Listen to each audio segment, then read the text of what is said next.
Why me not have a hood? Yes, me born with a hood, but accidentally I lose my hood. Election is constitutionally due in almost a year's time. And my, we can feel the heat of both political parties as they prepare to battle in what can be described as a blood sport election. The media is having a field day with the subsequent emerging news from both the JLP and PMP. The most predominant scandal that seemed to be sticking and not going away is Mark Golding being a British citizen. Whomsoever dug into Mark Golding's true biological identity has done their homework to bury his political career. Take some listening of some influencers voicing their opinion on Mark Golding's political stance to date.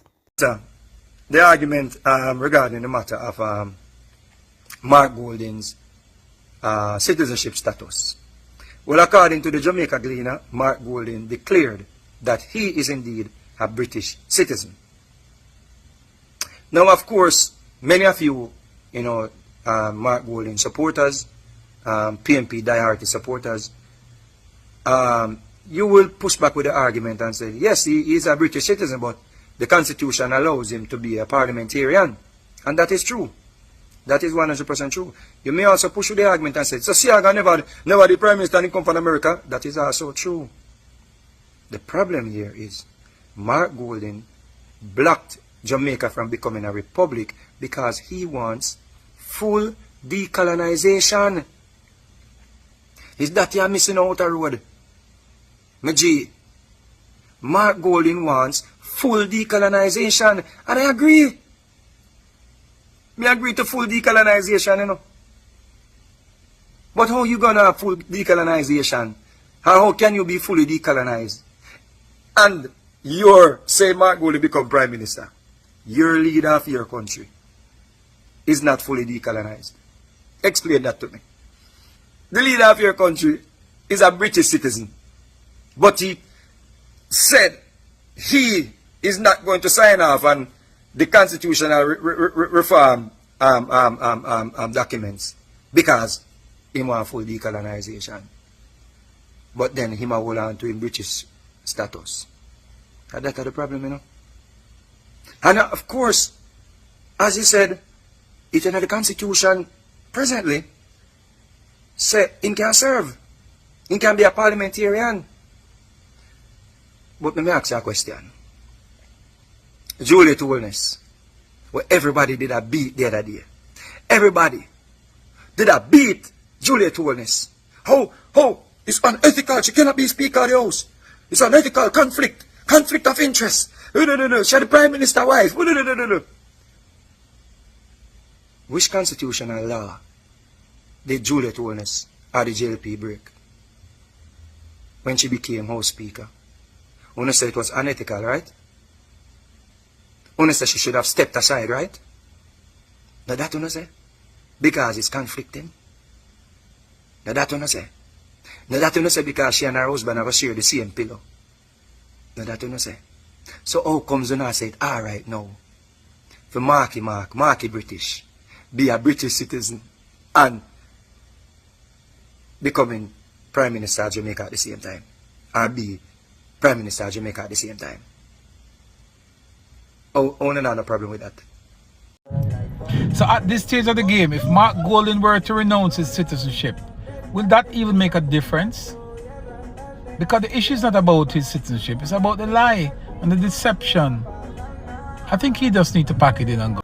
On the JLP's behalf, there's an internal as well as external scandal that was brewing at a suckle stage, then resurfaced with strong force, dominating the various social media spaces for much of last week. That is the alleged extramarital affair of the Prime Minister Andrew Holness and first-time Member of Parliament for Central Manchester, Rhoda Moy Crawford. Allegations are that Miss Crawford and the Prime Minister are having an affair which resulted in her getting pregnant and then aborting it. Last week, Ms. Crawford called into Nationwide, Cliffviews Online, to address issues in her constituency, but diverted the conversation to the rumors of her alleged affair with the Prime Minister. She outlined to Cliffviews how much those rumors are negatively impacting her personal life as well as her relationship with political colleagues. Let me ask you, have you ever been involved in an intimate moment or relationship affair with the Prime Minister? No, Cliffviews. Categorically no. I have never.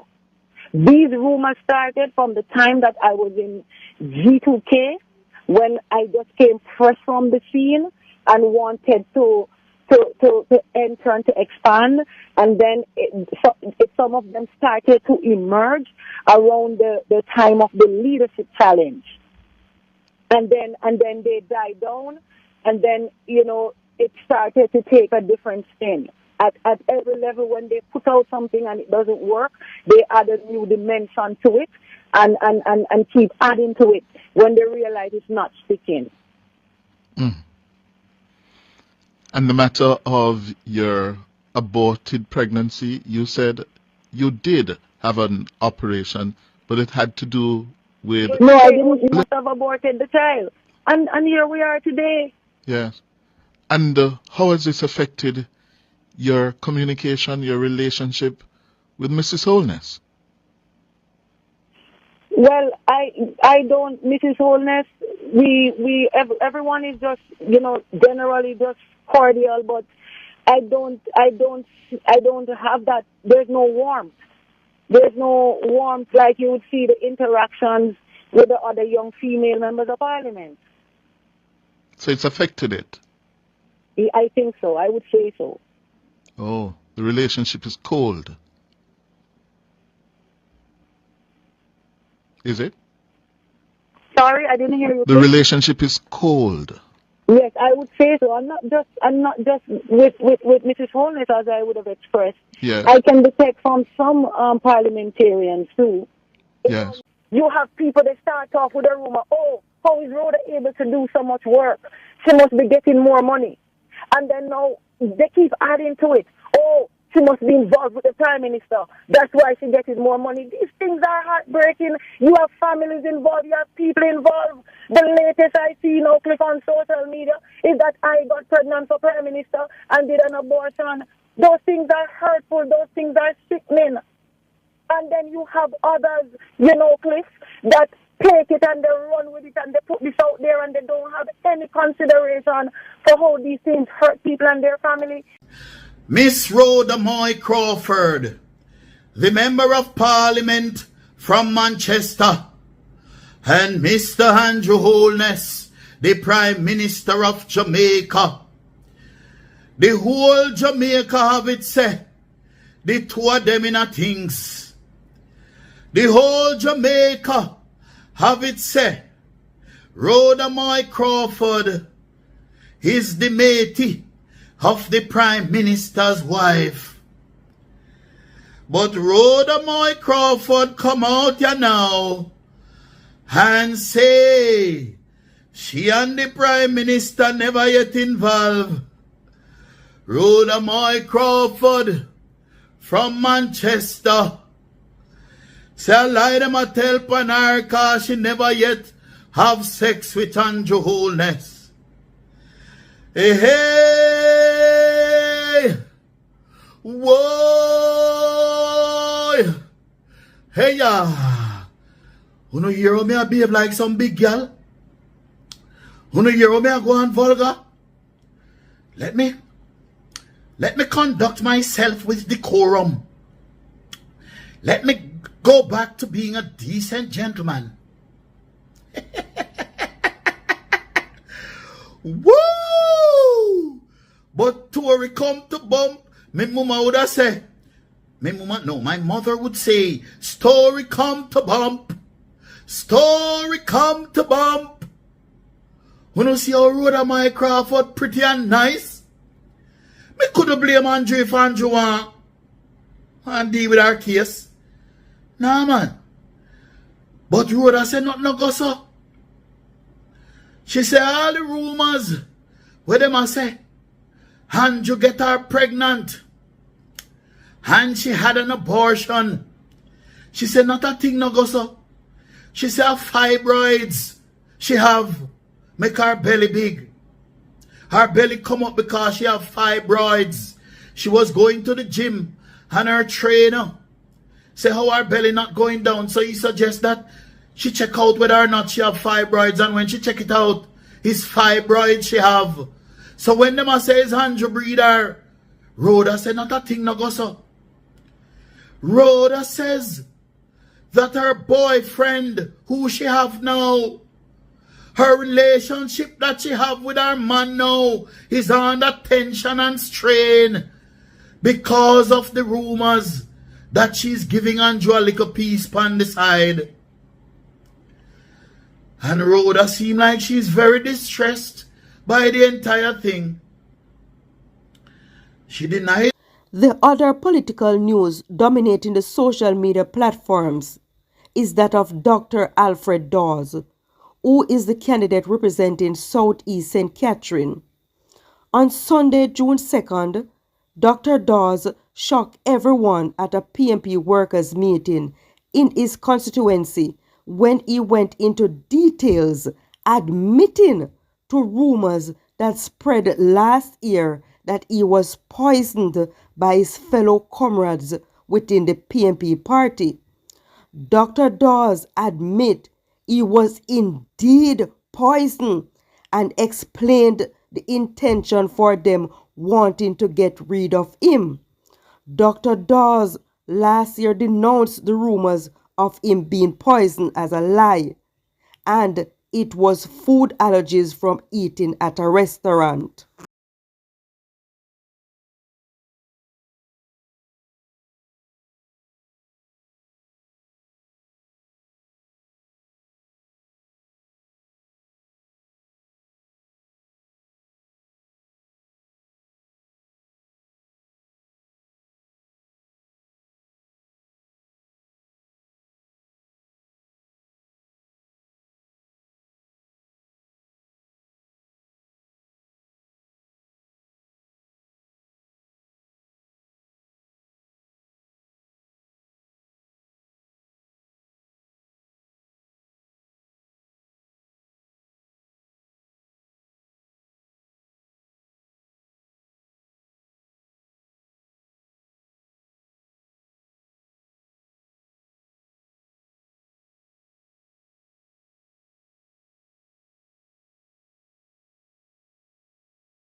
Since I came into politics,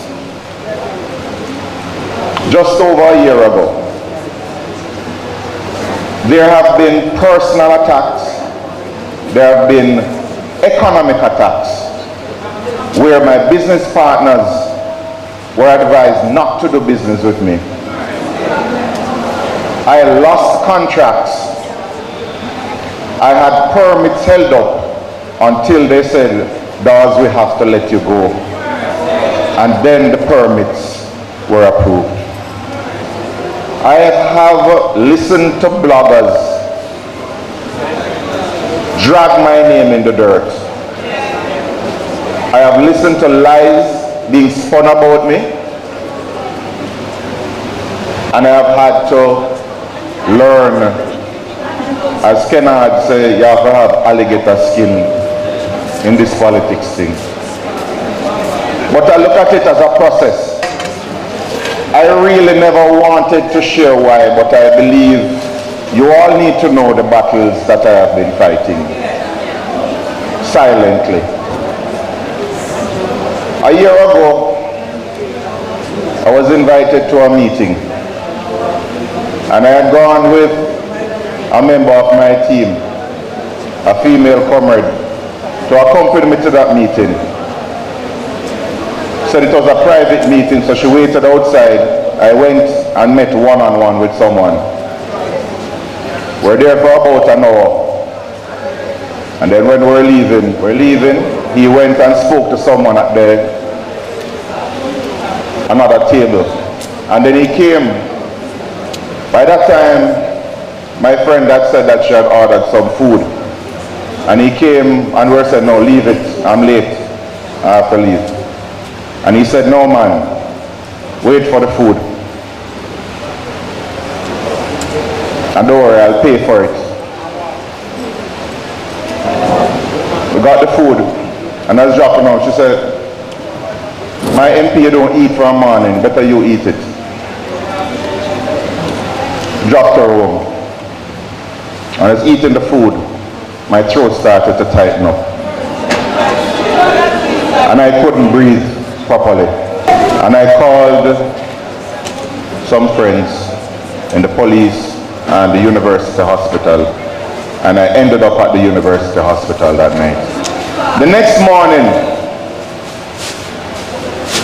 reporters kept calling. And they kept asking about the woman who was rushed to the hospital. Because the plan was never for me to eat that food. It was for her to eat that food, and they were hoping that I would be rushing a dead female to the hospital, and the scandal that ensued would destroy my name. And then the police, every time I spoke to senior members of the police, reporters would be calling with the same information I gave the police. So I knew this was not a plot from Southeast. This is something bigger. And I purposefully kept this from the leadership of the party and everyone, my family in particular. But I think you ought to know that there's a group of people who will not stop, even if it means murder of an innocent. Not to destroy me, but they need to destroy my name. And that is what I've been up against.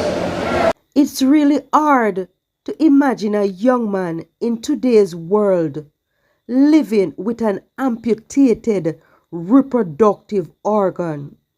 Some men don't want to harbor the thought of losing that precious genital organ, which has multiple purposes. On TikTok, I met this young man who lost his tool during the war over a woman. This is how he explained how this horrible incident happened. Why me not have a hood? Yes, me born with a hood, but accidentally I lose my hood. Yes. I'm not ashamed to talk. So whosoever want you sickness and mock me, well, you can go ahead. On the 4th of March 2017, me and this girl that date. Mobile. She come from. And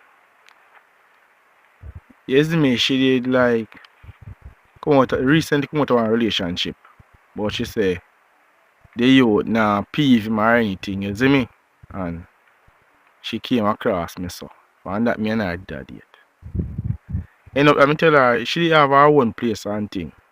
You see me? Me have my own place so me tell her say I better she come spend some time with me. You see me? But I talking and thing get comfortable with her, you see me, and you know. So we always talk on video call and something so. You see, you know, sometimes a man to you feel, you know, go out and get like exposure sometimes. You see me so. You know that me when cut and I spend 3 days with her. You see me? This depends so. I 2 days, every 2 night. And right night 3 days. One evening, the door, you see me, knock. So me I look on her, is like she say, give me a minute, and she walk off. So me did I relax. When me realize 2 you come in our house, you see me, but you don't me get to go chain into so me kind of vigilant, you know, in certain way, you see me, so get to action, man. The youth come in with a knife, you see me? So me grab him, and me and him did a wrestle, you see me? And you know, me take a knife on him, you see me? Me did get a little cut up on my hand. Me take a knife on him, and me end up on the floor, man, and I tell me I give him some punch and thing, and from the last thing, brother, and it's like me just don't remember what happened after that. But me remember the last time I was on the floor. So when me recover in a hospital. You see me? Yeah. And say Jaja, you're unconscious, man. The doctor tell me say me lose my penis. I said John know what, you know, the shock, man, everything just couldn't explain the feelings at that time but you see me? Me get over it now and me no want to talk about it. But me just do that video to make